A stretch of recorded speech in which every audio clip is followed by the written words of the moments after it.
Hi friends, independence டேக்கு சிம்பிளான craft தான் பார்க்குறோம். நம்ம சேனலை புதுசாக பார்க்கணுன்னா மறக்காமல் சப்ஸ்கிரைப் பண்ணிட்டு வீடியோவை ஸ்கிப் பண்ணாமல் ஃபுல்லாக பாருங்கள். நான் வந்து பிளாக் கலரில் வந்து கிராஃப்ட் பேப்பர் வந்து எடுத்திருக்கேன். ஒரு கார்ட்போர்ட் ரவுண்ட் ஷேப்புக்கு கட் பண்ணி வச்சுருக்கேன். 4 சைடும் 8 சென்டிமீட்டருக்கு மெஷர் பண்ணி இந்த மாதிரி பேப்பர் வந்து கட் பண்ணி வச்சுருக்கேன். ஃபஸ்ட்டு இந்த பேப்பரை ட்ரையாங்கிள் ஷேப்புக்கு மடிச்சுட்டு மறுபடியும் இன்னொரு டைம் ட்ரையாங்கிள் ஷேப்புக்கு வந்து ஃபோல்ட் பண்ணிடலாம்.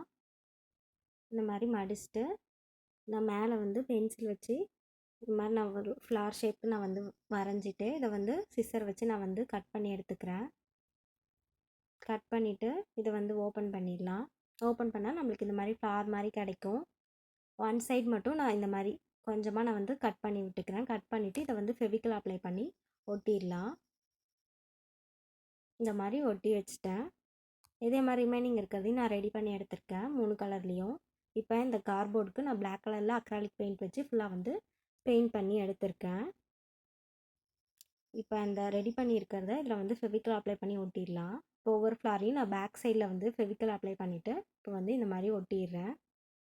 இதே மாதிரி இதுக்கு பக்கத்தில் நெக்ஸ்ட் எடுத்து ஃபெவிக்கல் அப்ளை பண்ணி ஒட்டிடுறேன். மேலே வந்து ஆரஞ்சு கலரில் நான் வந்து ஃபுல்லாக வந்து ஒட்டி எடுத்துக்கிறேன் ஒவ்வொரு இதாக. இப்போ வந்து சென்டரில் வந்து ஒயிட் கலர் வந்து போட போகிறோம். அதனால் ஒயிட் கலர் ஃப்ளார்லேயும் இந்த மாதிரி ஃபெவிக்கல் அப்ளை பண்ணி நான் ஒட்டிடுறேன். 2 ஒயிட் கலர் ஃப்ளார் எடுத்துருக்கேன்.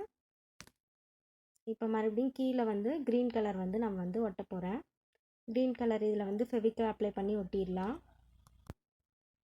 அப்ளை பண்ணி ஒட்டிட்டேன். இப்போ நெக்ஸ்ட்டு மறுபடியும் க்ரீன் கலர் எடுத்துக்கிறேன். 3 க்ரீன் கலர் வந்து நான் இந்த மாதிரி ஒட்டிட்டு இந்த சைடு 2 ஒயிட் கலரையும் ஒட்டிட்டேன். இப்போ உள்ள நூல் எடுத்திருக்கேன். இந்த நூலை வந்து நான் 2 இது வந்து ஒரு சைஸ்க்கும் இன்னொன்று வந்து அதை விட சின்னதாக வந்து கட் பண்ணி வச்சுருக்கேன்.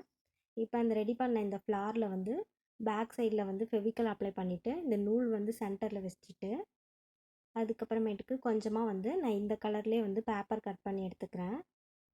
ஸ்கொயர் ஷேப்புக்கு கட் பண்ணிவிட்டு அதையும் வந்து ஃபெவிக்கல் அப்ளை பண்ணிவிட்டு நம்ம வந்து இது மேலே வந்து ஒட்ட போகிறோம். இந்த மாதிரி நான் ஒட்டி எடுத்துக்கிறேன். இப்போ இந்த நூல்லையும் வந்து நகராமல் இருக்கிறதுக்கு நான் ஃபெவிக்கல் அப்ளை பண்ணி ஒட்டிக்கிறேன். நம்மளுக்கு அப்போ நூல் வந்து மூவ் ஆகாது. இந்த மாதிரி ரிமைனிங் இருக்கிறதையும் நான் வந்து ரெடி பண்ணி எடுத்துக்கிறேன். ஒயிட் கலர்லேயும் க்ரீன் கலர்லேயும். இப்போ ரெடி பண்ண இந்த இதை வந்து பேக் சைடில் திருப்பிட்டு ஆரஞ்சு கலரில் இந்த மாதிரி பேப்பர் கட் பண்ணிவிட்டு ஸ்கொயர் ஷேப்பில் அதையும் ஃபெவிக்கல் அப்ளை பண்ணி இந்த மாதிரி ரெடி பண்ண இந்த நூல் இதை வந்து பேக் சைடில் வச்சுட்டு அதுக்கு மேலே இந்த வந்து பேப்பரை வந்து ஒட்டிட்டோம்னா நம்மளுக்கு நூல் இதாகாமல் இருக்கும். அதுக்கப்புறமேட்டுக்கு ஒயிட் கலரும் க்ரீன் கலரும் இதே மாதிரி ஒட்டி ஃபுல்லாக நான் வந்து கம்ப்ளீட் பண்ணி எடுத்துக்கிட்டேன். நம்மளுக்கு சிம்பிளான இண்டிபெண்டன்ஸ் டே கிராஃப்ட் வந்து ரெடி ஆகிடுச்சு. இந்த வீடியோ பிடிச்சிருந்தா லைக் பண்ணுங்கள், ஷேர் பண்ணுங்கள், கமெண்ட் பண்ணுங்கள். மறக்காமல் சேனலை சப்ஸ்கிரைப் பண்ணிட்டு பெல் ஐக்கானையும் கிளிக் பண்ணிடுங்க. தேங்க்ஸ் ஃபார் வாட்சிங்.